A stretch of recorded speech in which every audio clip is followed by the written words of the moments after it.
We dismiss history at our peril. Liberty Nation Radio with Mark Angelides. With the new year comes a new bevy of laws applicable across the United States and in individual states.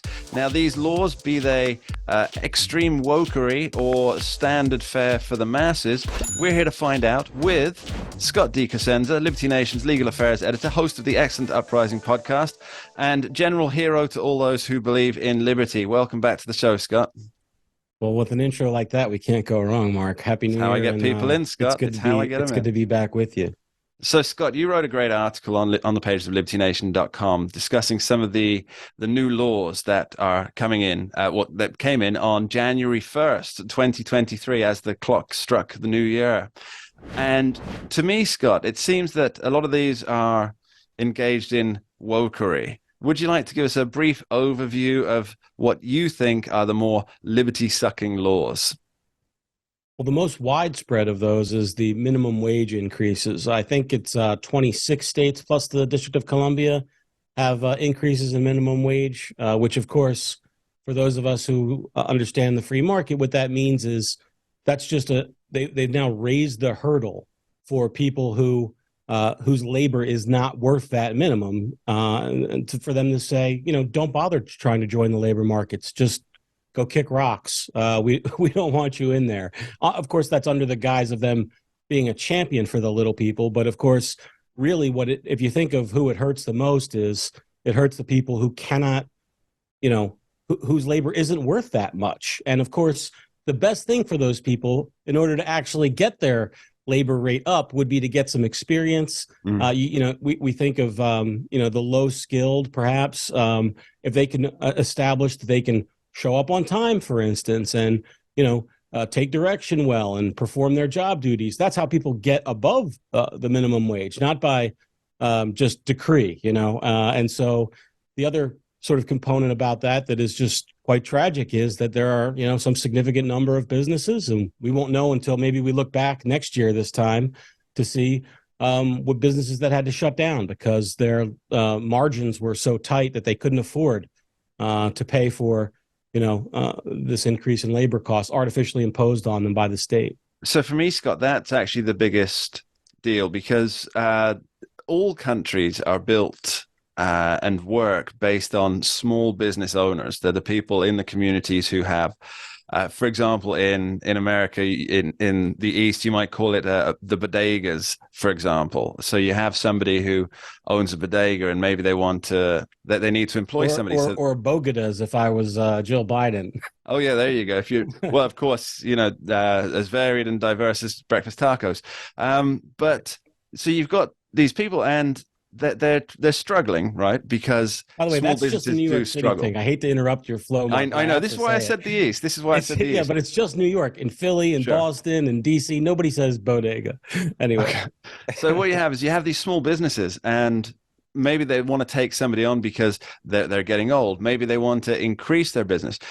But what about the people who are already working there as employees? So let's say, for example, just as an arbitrary figure, because obviously this is across 26 states, as you pointed out, and DC.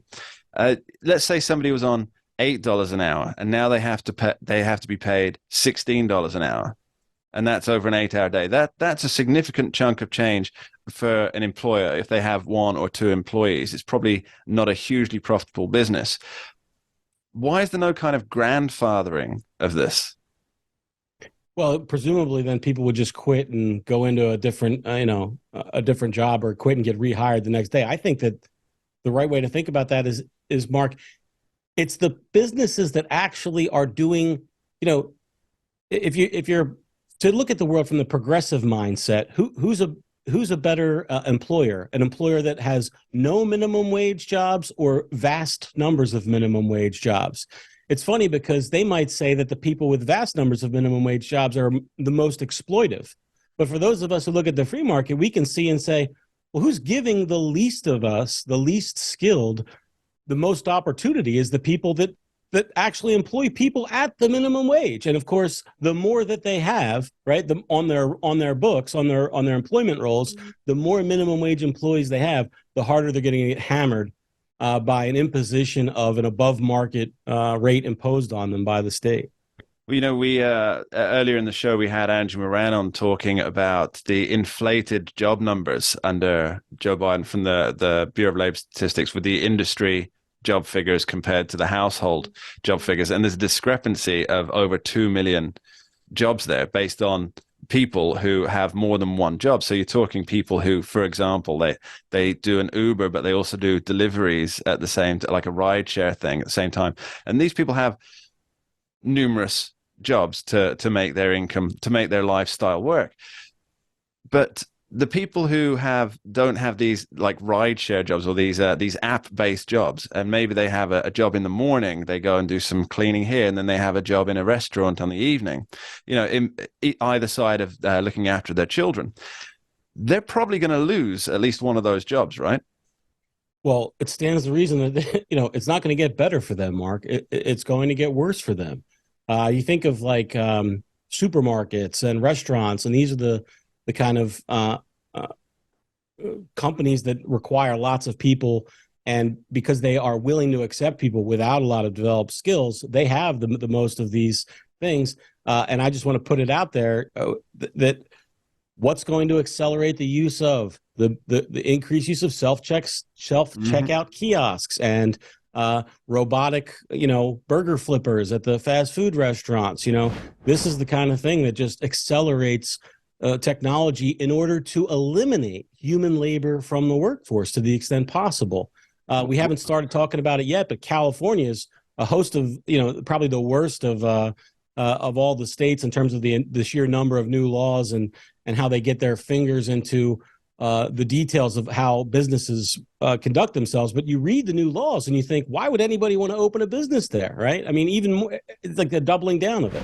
Well, we've seen a number of businesses as well as people leave California over the last couple of years. Jeff Charles had an article on this on Liberty Nation recently, and the masses of people that are going, despite having a positive birth to death ratio, they're still losing an inordinate amount of people. And who do you think is leaving and who's staying? In other words, if you're an entrepreneur, right, and you want to work 100 hours a week in order to make your lot in life better and better for your progeny, would you be more inclined to stay in California to do that or go just about anywhere else?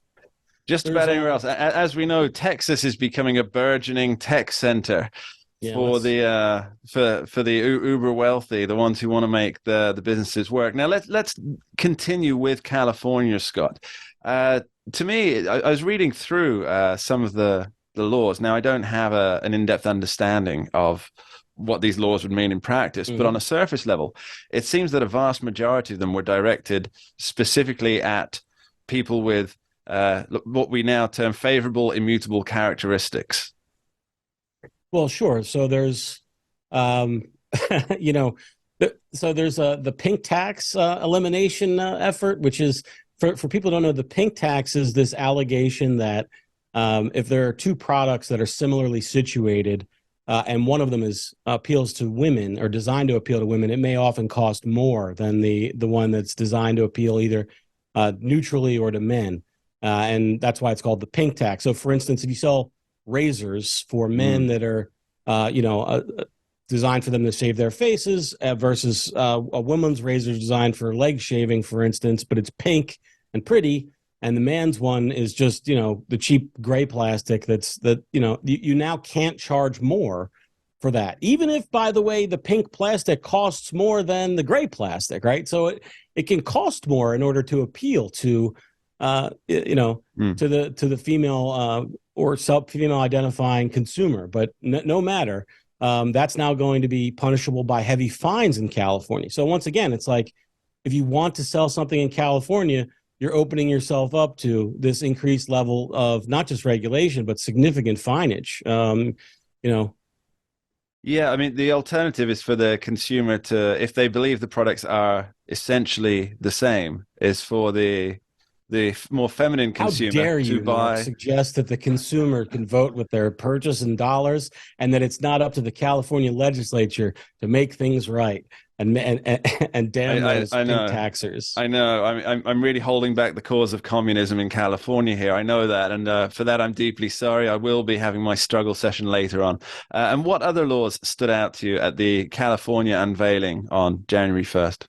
Well, two, I would say. One of them is a sort of trans person safe harboring, which, while that may sound good in at the headline level, what it means is that if you're a parent in, let's say, Virginia, for instance, and you have a child who is in the midst of a trans identity crisis, they can go to California, and California will no longer sort of recognize the out-of-state parents' legal rights in the matter. So if a Virginia court says, yeah, I see your faces. Can you spell trafficking, Scott? It's and then the other one is this new regulation for doctors, whereby conservative doctors, Mark, who wish to be able to speak freely to their patients about risks and rewards for instance, mRNA vaccines, are now thinking that they're going to put their own medical licenses at risk because the governance, the establishment in California who controls the laws doesn't want any backtalk on, for instance, vaccines, right? And so what they've done is they said that misinformation or disinformation will now be punishable under law. And instead of having medical boards just do that without the government's intervention, the legislature is coming in and saying, this is what is permissible for you to discuss with your patients. And that's what the kind of independent non-woke doctors think of the new regulation. So it's not going to accrue to the benefit of physician-patient communication in any regard. Presumably, this discussion in the Golden State on mRNA gene therapies, I suppose they are, rather than vaccines, I guess. Surely that's just one aspect of it, though, right? Once the government starts getting involved in issues that you as a doctor can discuss in confidentiality with your patient, then surely it's not just going to be on one thing. Once that genie's been let out of the bottle, surely it will. As long as you represent to your patients whatever progressive Twitter deems acceptable information, you're going to be okay. That's a good guideline, I think, for physicians going forward on the West Coast. Who needs medical school when you have the California government? Okay, Scott DeCosenza, we'll be right back with Scott after this short break, discussing Jordan Peterson and the new Canadian struggle session. Don't go anywhere. We dismiss history at our peril. Liberty Nation Radio with Mark Angelides.